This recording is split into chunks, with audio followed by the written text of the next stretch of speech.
Morning at NTV, we're live from Kampala Sona Conference Center. Andrew Chama, get a moon 2 hours. Now, earlier on we had a conversation with the ED of the Uganda National Bureau of Standards, and he was talking regional, he was talking standards. And to join us to this conversation, just to make more sense of the regional trade and mending the fences, we're having Mr. Patrick Katabazi, a trade expert, to bring us to context of what is happening. Mr. Katabazi, a very great morning. Good morning to you and good morning to our viewers. Now, the first thing I'm looking at here is that traders are stuck at the border posts, wondering what's going on. Why are their governments silent? Maize, and we've had these issues. It hasn't started today. We had some scenario where we spent months with trucks stuck on the borders without going into Kenya and Tanzania at one time. What's going on?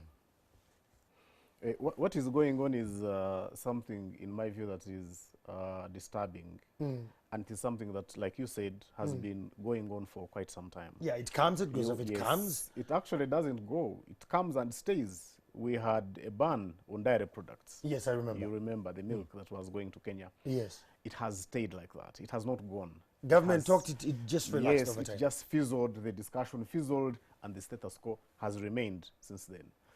Then we had a ban on chicken. Yes, products. I remember. Eggs, particularly. Yes, eggs. It came, people made some little bit of noise. In Uganda, we don't make a lot of noise, like if it was the reverse. So people made a lot of noise, and it stays. So it keeps coming. Yes. So now, unprecedentedly, it has happened to maize, and we seem to see this same response. It keeps recurring. Yes, the same response that we got over the years about these previous bans is the same response that we are getting. We are talking. Yes, and we are taking it so slow, nice and slow. We are acting like the other neighbor. Oh, yes.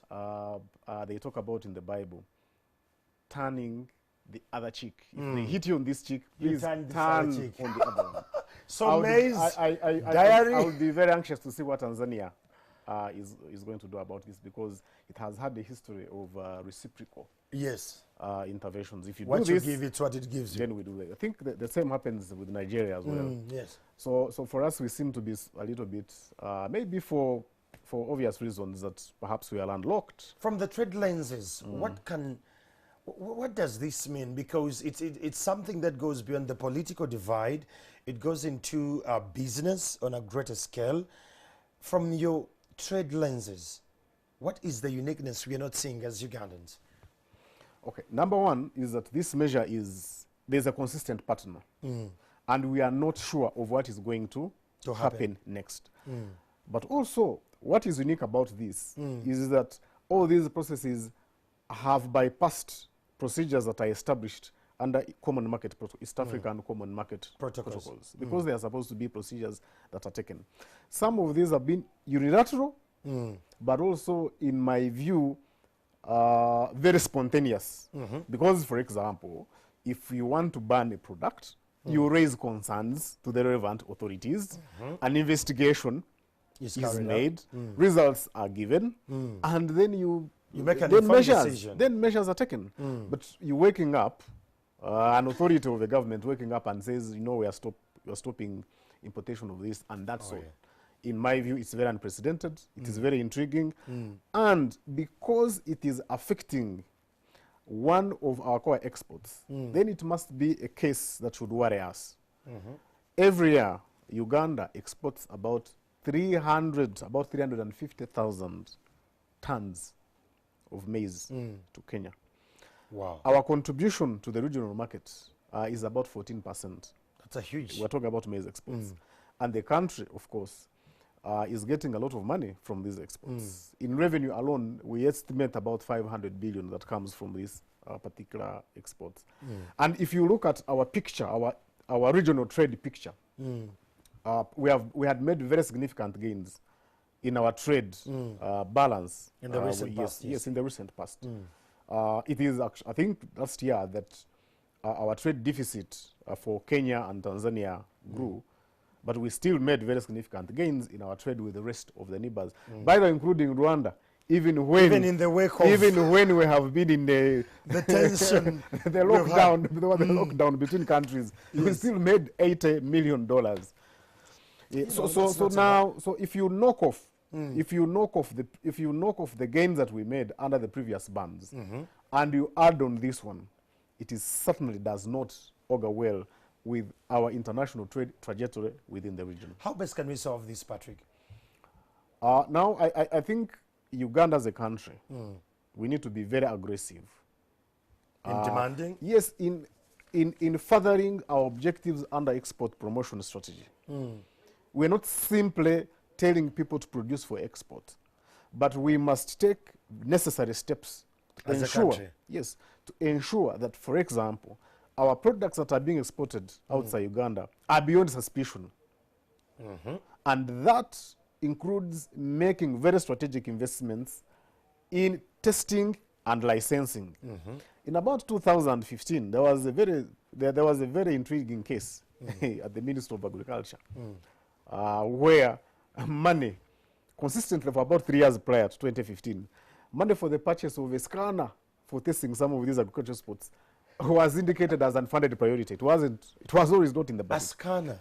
Yes, money for recruitment of inspectors and people to do the certification at these entry points was a consistent unfunded priority in the ministry, in the sector. Wow. So we need to translate what our objectives are under our export promotion strategy into practical interventions, including ensuring that we have adequate inspectors, ensuring that we have very elaborate certification mechanism, ensuring that our testing at the Uganda National Bureau of Standards and the other mechanisms at the border are so transparent, are so watertight, to ensure that the products that are coming out of Uganda are beyond suspicion. Because if we said, okay, yes, you know, there could be those cases, but not all, then we are saying that... We're being nice. Yes, we are actually saying they could be right. Oh, because if you've seen the narrative that is coming out of government officials, there are those who are saying, okay, Ugandans also have a problem. You know, they are the ones that they have always done this. Yes, they are unscrupulous, they are not very clear, they are selling substandard goods. I mean, that undermines. So the perception needs to change. The perception about Ugandan products needs to change. But it can also change by government doing its job, but also by traders, by the way, also doing the job. Because one single act that can affect the entire sector, and that's bad. But again, also what is surprising us with our Kenyan counterparts is that if you test a batch, for example, and it has high levels of aflatoxins or many other toxins that scientists will talk about, would you then say, okay, based on this track, so everything in this sector in Uganda, and then of course you cover it with a little bit of Tanzania, everything is bad. And I think for me, that is not a correct approach response to something. So as brothers in the region, or let's say sisters in the region, our approach to international trade or to regional trade under the aspirations of the East African community, they should be corrective, not punitive. Yes. Corrective in a sense is that you have seen a problem that is coming from your neighbor. But that problem is coming on top of a practice that is for regional benefit. Of course, if we export maize to Kenya, our traders benefit, we get taxes. But also Kenya gets taxes from the imports, but also their traders, because when that maize goes to Kenya, some of it is then transformed into flour and many other related products. And ultimately, it actually benefits them, in my view, because that's their biggest food. That's their biggest food, but also more importantly, they are the ones who are so much into value addition. And maybe this is also an opportunity, by the way, to also start thinking about... For Ugandans to start also thinking about, value addition. Why are we going to be preoccupied in sending raw materials, in sending maize, corn, when we can actually then probably process it? So because they add value the other side, my anticipation is that they also make a lot of money in their economy. There is also a case of several traders who are counting losses. Is there a remedy for them, and how do they intend to assist them, especially government? How best can government assist them? Government can assist. Okay, government can assist all of us first of all by putting out a very clear statement. I love the word clear. Clarity here is key. The only thing we had yesterday was a debate in Parliament about this. Minister is not saying a word. Yes, people Prime are... Minister is still going in circles. Yes. And all we had, I mean, for me, what I perceived is that the president made a phone call to the counterpart. Yet we have line ministers. Yes, we have line. So the public does not know exactly what the government strategy is going to be regarding this problem. People are seeing what has happened in the previous bans, probably happening the same way, and they are wondering. So we want answers from government. But more importantly, the agencies that are responsible need to get in touch with affected traders and assure them. First of all, yes, assurance is very important, but also notifying them what they are doing about it.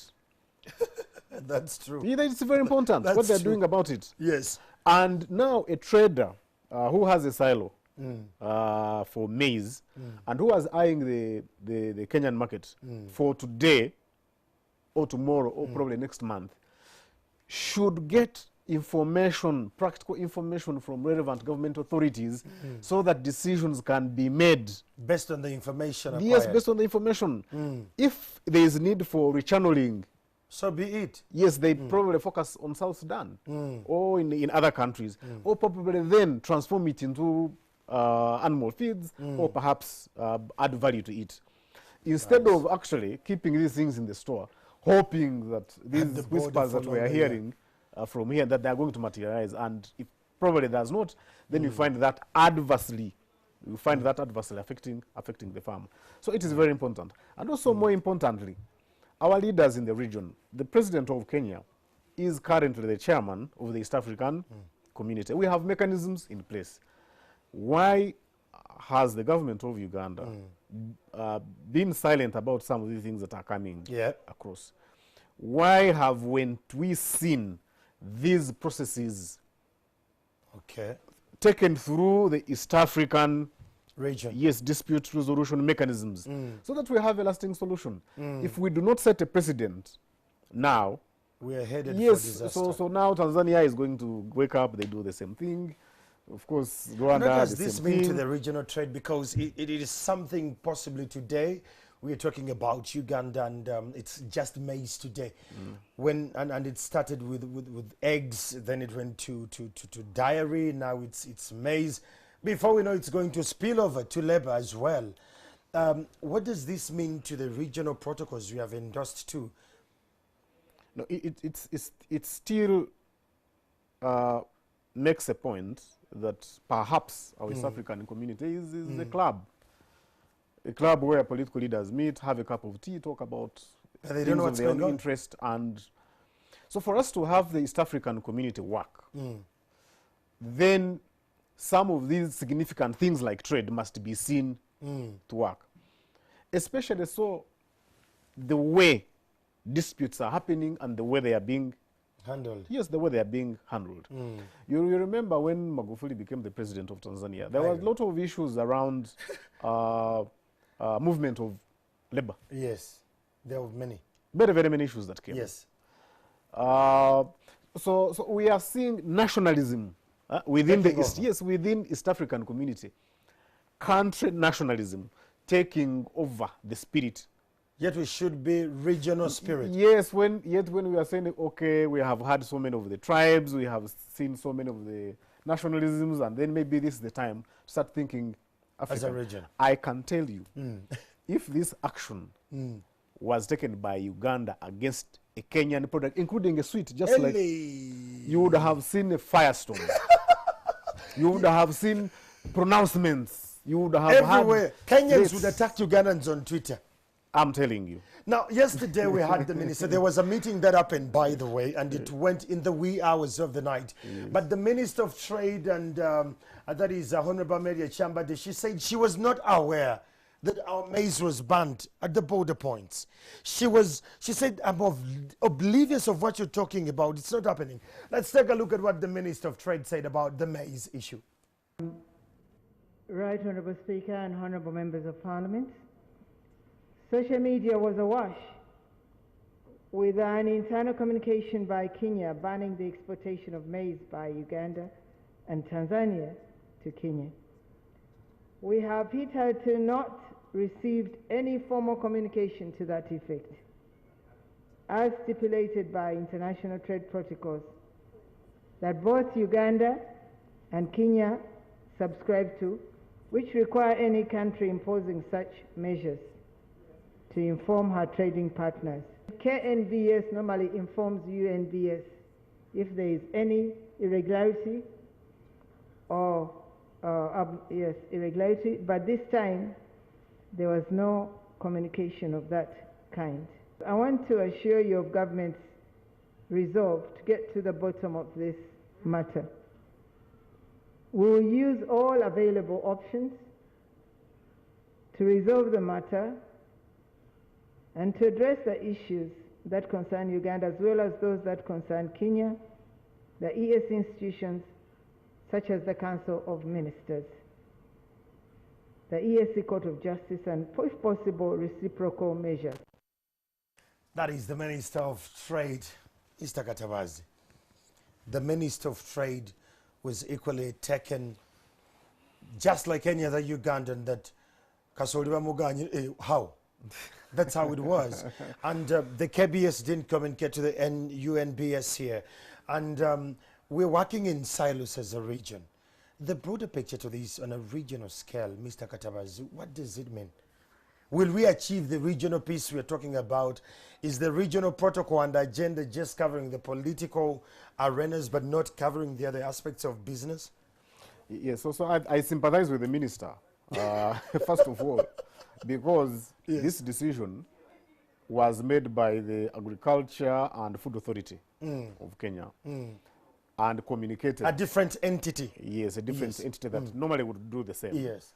Communicated it to the border entry points, and so the ban came into effect. KBS was not like the minister was saying, and rightly so, testing is under a different authority. Yes. In Uganda's case, it is Uganda National Bureau of Standards. Yes. In Kenya, I think they have the equivalent, the Kenya Bureau of Standards. Yes, indeed. So it was expected that if they found an issue with any product is coming in Uganda, it would be tested by the Kenyan authorities. Yes. And the communication would be sent to Uganda. Yes, the corresponding National Bureau of Standards. Yes. And under that process, then the Minister of Trade would communicate. Would have been able to know. But where somebody sends a letter, the internal, because it almost like was an internal communication. Yes, it was an internal memo. So it's an internal communication within Kenya. Yes. It becomes extremely precarious in our Uganda also internal mechanisms. How do you respond to an internal memo? A memo from a body in agriculture in Kenya directing another body not in Kenya. To operate. So it is not a trans-border communication. It is an inter-communication. Yes. So in fact, one would have said at the very beginning that we are responding to rumors. That's the truth, because there is no official communication. What are you responding to? Yes, but the reality is trucks that are refused to cross. The trucks have been prohibited from crossing. Maize has been rejected. Yes. Farmers are crying foul. Farmers are counting losses. Where do we go from here, Patrick? So the East African community is facing a test. And I think this test is emanating from Kenya. You know, when they ban for eggs, for what? For dairy. They first said, you know, there were problems with the exports. But then, of course, earlier, I think probably this year, they came clear and said, you know, we have been under COVID, you know, challenges. So we are now protecting our market. And that is prohibited. The extent to which it is, it does prohibit that. Yes. And I do not think that Uganda does not want to protect the industries either. Kenya needs to, Tanzania needs to. But these are people who sit in the Council of Ministers. They are all members of the East African community. They are all part of the same summit. They can agree on what they can export and what they cannot.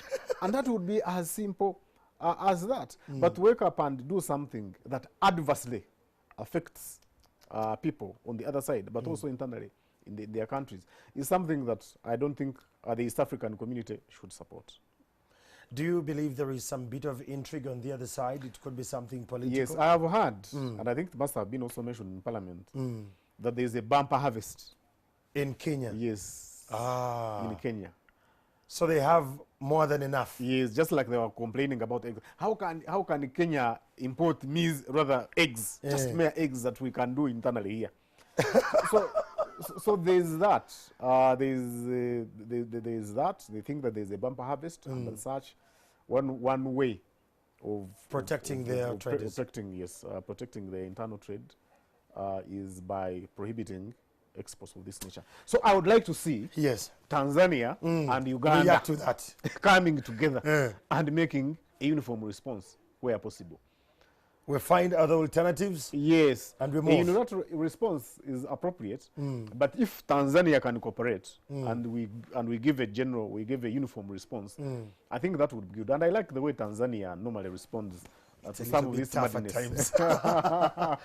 Well, there you have it. That is Mr. Patrick Katamazi, a well-trained expert in this region and in this country. Well, we hope we find lasting solutions as a region. We'll take a break for now and we'll be back later. Good morning.